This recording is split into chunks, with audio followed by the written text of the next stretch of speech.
Hello and welcome to Storytime at the International Quilt Museum. I'm Lauren Holt, Education Coordinator at the museum, and I wanted to talk today about different reasons that people make quilts. Some quilts are inspired by other art forms like stories or music. We've had some story times here about stories that were based on Russian tales that relate to a exhibition that we have right now, the Glasnost of Folk Tales exhibition, but we also have right now the Eliza Hardy-Jones Song Quilts exhibition, which is based on folk music from around the US and also from Russia. And so today I thought, in connection with that, it would be a great time to read Libba, The Magnificent Musical Life of Elizabeth Cotten. This is by Laura Veers and illustrated by Tatiana Fazalizadeh, and it's read today with permission from Chronicle Books. Elizabeth Cotten was born in North Carolina in 1893, the youngest child of a musical family. She wrote her most famous song when she was 11 years old. She and her brother often made up songs together, but she also had the ability to learn a song the first or second time she heard it. So Freight Train, the song that made her famous, that she wrote when she was 11 years old, is today considered to be one of the most famous folk songs in the world. So, the life of Elizabeth Cotten.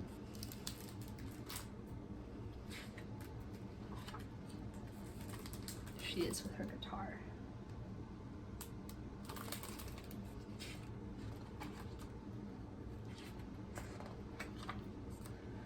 Libba Cotten heard music everywhere. She heard it in the river when she brought in water for her mother. She heard it in the axe when she chopped wood for kindling. She heard it in the freight trains moving down the tracks near her home.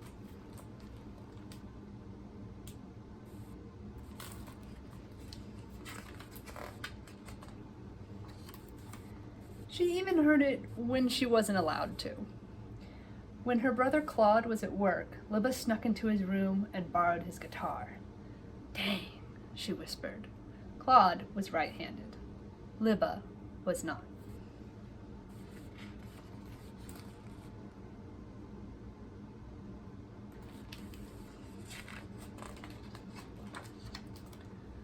She turned the guitar upside down and played it backwards.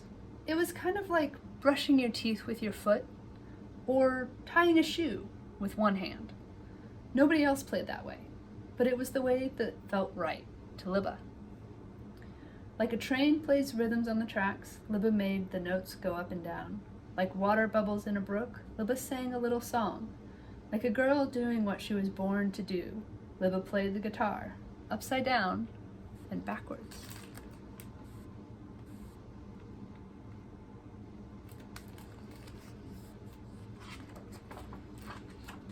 One time, she broke a string. Another time, she scratched the wood. Each time, she put the guitar back. "Dang," Claude said. "She's done it again." But then Libba played him a song, upside down and backwards. She played a funny way, but she sure was good. Soon, Claude moved out to get a job, taking his guitar with him.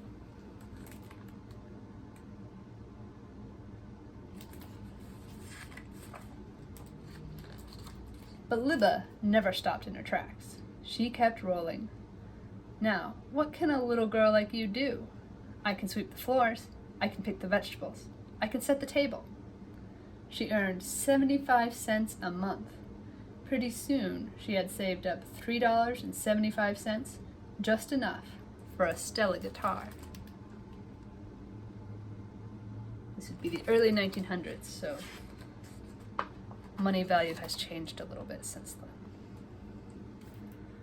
All day and night, she played that guitar. Long after everyone had gone to sleep, her mother would shout, "Babe, I gotta get to work in the morning. How about a lullaby?"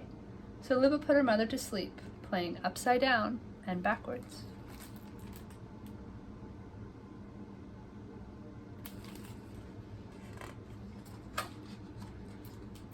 Libba played and played, and before you could say dang, she'd written her first song. She wasn't even 13 yet. Freight train, run so fast. Freight train, run so fast. Please don't tell what train I'm on. They won't know what route I've gone.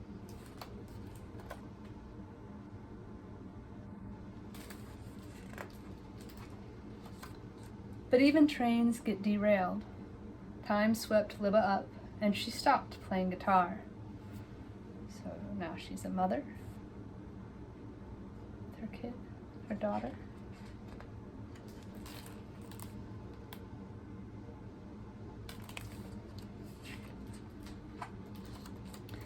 Now she was a tall and stately grandmother working in a department store.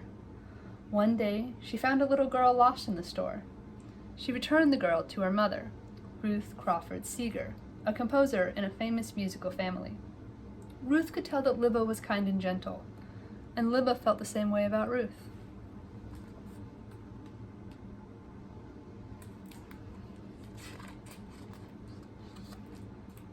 As the Seegers' new housekeeper, Libba moved like a galleon, taking care of the family. She made 8-inch chocolate cakes with 6 layers each. She loved the spirited children, but most of all, she loved how the home was filled with music. You could hear banjos in the bedrooms, pianos in the parlor, and bass drums in the basement. The children awoke in the morning to bluesmen and drifters sleeping by a smoldering fire. They had funny names, like Leadbelly, Woody Guthrie, and Muddy Waters.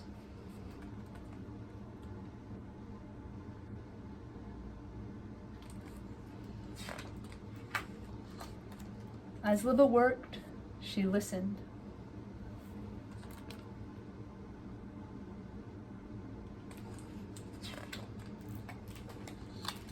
One day, the kids on the porch, and the bluesmen in the living room, and the drummers down below heard a sound. It was like 1,000 songbirds singing, or a gentle spring rain, or a train tumbling down the tracks.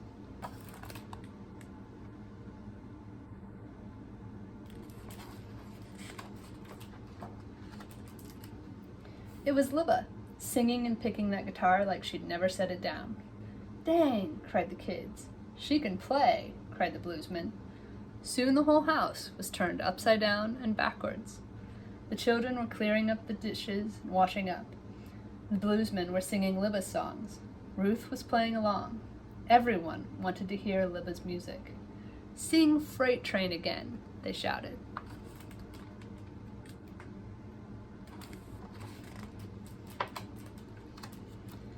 The Seegers believed in Libba and helped spread the word about her music.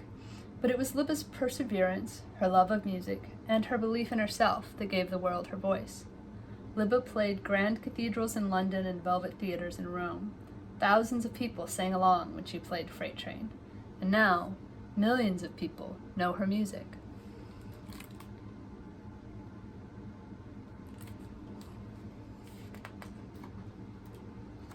Libba turned her guitar upside down and backwards so she could play it her own way. She turned the music world upside down and backwards too. Libba Cotton never stopped in her tracks. She kept rolling. Freight train, run so fast. Freight train, run so fast. Please don't tell what train I'm on. They won't know what route I've gone.